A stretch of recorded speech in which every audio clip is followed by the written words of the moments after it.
Welcome to this explainer. Okay, let's just dive right into this because today we are unpacking an absolutely epic 200-year saga. We're talking about the Chalukyas of Badami.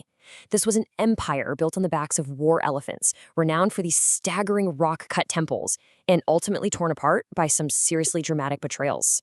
If you think early medieval statecraft was just dry, boring administration, well, you are in for a wild ride. We are going to see exactly how a regional chieftaincy rapidly transformed into one of India's most formidable powers. So, here is our roadmap for today. We'll trace their origins in the rise to power, hit their absolute peak in zenith under Pulakeshin II, and explore their architectural genius in the cultural laboratory. Finally, we'll conduct a bit of an autopsy in Collapse of the Empire before wrapping it all up with their enduring Deccan legacy. All right, Section 1, The Rise to Power, Forging a Deccan Empire. To really understand the Chalukyas, you have to look at their environment. We're talking about the volatile, semi-arid uplands of the 6th century Deccan Plateau.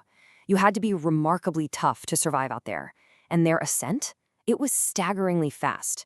Before 543 CE, Jayasimha and Rana Raga were really just local chieftains, most likely subordinate to other regional powers.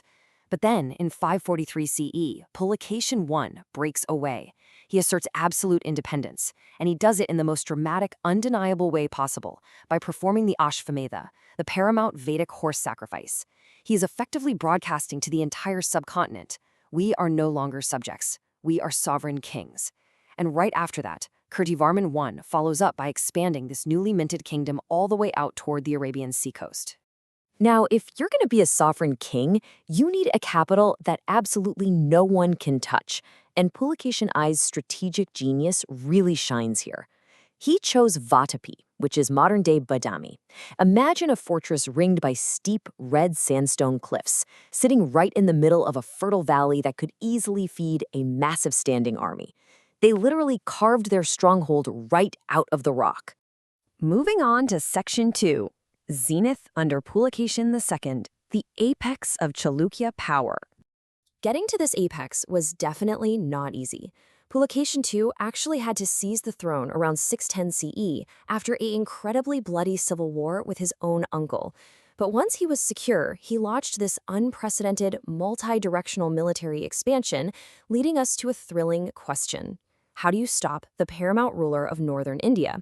At this time, Harshavardhana of Kannauj had consolidated a massive northern empire, and he was pushing aggressively south. He was the unstoppable force. But, as it turns out, Pulakeshin II was the immovable object. He met Harsha's massive invasion at the Narmada River and decisively repulsed it. The crucial takeaway here is that Pulakeshin didn't just win a battle. He established the Narmada River as a permanent, durable civilizational boundary between the north and the south of India. Harsha literally never tried to cross it again. If you're wondering how the Chalukyas managed such a staggering victory, just listen to Xuanzang. He was a famous Chinese Buddhist pilgrim who actually visited the Chalukya kingdom around 641 CE. He observed that the subjects were proud and warlike, unwilling to submit, renowned for their martial reputation and war elephants. That is independent, third-party confirmation of the absolutely ferocious military machine Pulakeshin II had built. Their elephant cavalry basically made them a nightmare on the battlefield. But then we had a massive plot twist. Despite all of these victories up in the north, the Chalukyas were locked in a brutal, multi-generational rivalry with a southern power, the Pallava dynasty of Kanchipuram. In 642 CE, the Pallava king Narasimhavarman I launched a devastating retaliatory strike. He actually managed to capture and sack the impregnable capital of Vatapi. And Pulakeshin II, the very man who stopped the north in its tracks, is believed to have died in this exact campaign. Just like that, in the blink of an eye, the empire was brought to its knees. Which brings us to Section 3, the cultural laboratory, fusing northern and southern styles. Now, you might think the sack of Vatapi was the end of the story. But incredibly, they recovered. As they slowly rebuilt their political institutions, they shifted gears to become history's most prolific architectural experimenters. To maintain political harmony during this cultural boom, they didn't force everyone into a single-state religion. Instead, they used aggressive religious pluralism. The royal house sponsored Vedic rituals, sure, but they also funded massive Vaishnava cave temples. They dedicated really prominent structures to Shiva, and they happily supported Jain temples, like the famous Magudi temple. It was a highly deliberate, pragmatic strategy to keep all factions of their society loyal and completely invested in the state. And all this widespread patronage created something incredible at a site called Aihole, which is often called the cradle of Indian temple architecture. I actually like to think of Aihole as a literal tech incubator for ancient builders. Here, highly specialized guilds rapidly prototyped over 100 different structural forms. They were basically just trying things out to see what worked. For instance, they built the Durga temple using a highly unusual apsidal or curved shape, a design that derived from older Buddhist halls. They were figuring out the very DNA of what a temple could be. Once they prototyped these ideas at Aihole, they took the absolute best ones to Pattadakal, which is now a UNESCO World Heritage Site. It's fascinating. You can see how they positioned the Dravida, or southern architectural style, right alongside the Nagara, or northern style, within a single complex. They were consciously synthesizing the diverse civilizational currents of the entire subcontinent into one unified artistic vision. This deep architectural obsession even changed how they waged war.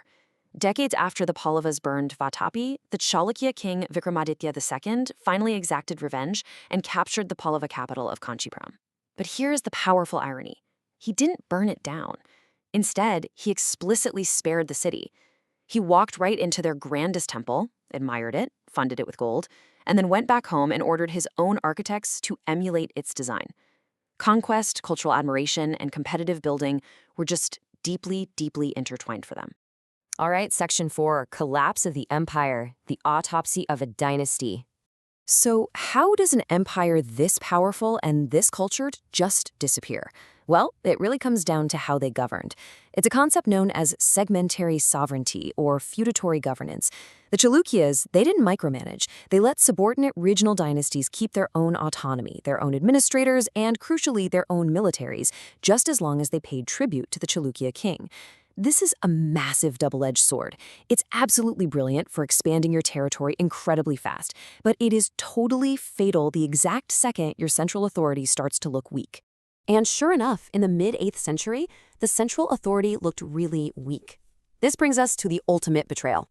Around 753 CE, a highly ambitious feudatory named Danti Durga, chief of the Rashtrakuta family, looked at his own massive military resources, looked at his struggling Chalukya overlord, Kirtivarman II, and just decided to stage a coup. Danti Durga exploited the exact system the Chalukyas had built, overthrew them, and officially ended Chalukya dominance in the Deccan. Let's break down this autopsy real quick. Why was Kirtivarman II weak enough to be overthrown in the first place? First up, chronic multi-front warfare.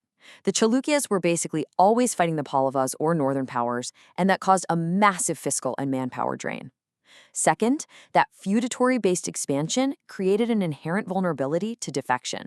They essentially armed their own replacements. And finally, an absence of stable primogeniture. They just didn't have a strict, agreed-upon rule for who inherited the throne, which led to recurring succession tensions and civil wars that completely bled their resources. Cumulatively, these structural flaws doomed the central state. Section 5. An Enduring Deccan Legacy. Echoes in Stone and Statecraft. The political map of the Chalukyas might have been erased by the Rashtrakutas, but their historical impact far outlasted their borders. They effectively wrote the blueprint for early medieval India.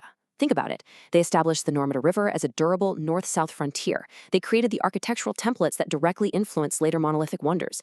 I mean, the Rashtrakutas who overthrew them literally used Chalukyan architectural DNA to build the incredible Kailasa temple at Ellora. Furthermore, a branch of their family, the Eastern Chalukyas, survived over on the coast for centuries.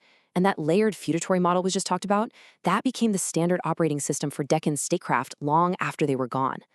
All of this leaves us with a final, pretty provocative thought to consider.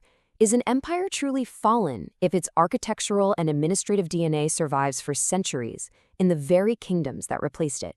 The Chalukyas of Badami may have lost their physical throne, but their innovations in stone and statecraft cast a shadow over the subcontinent that we can still clearly see today.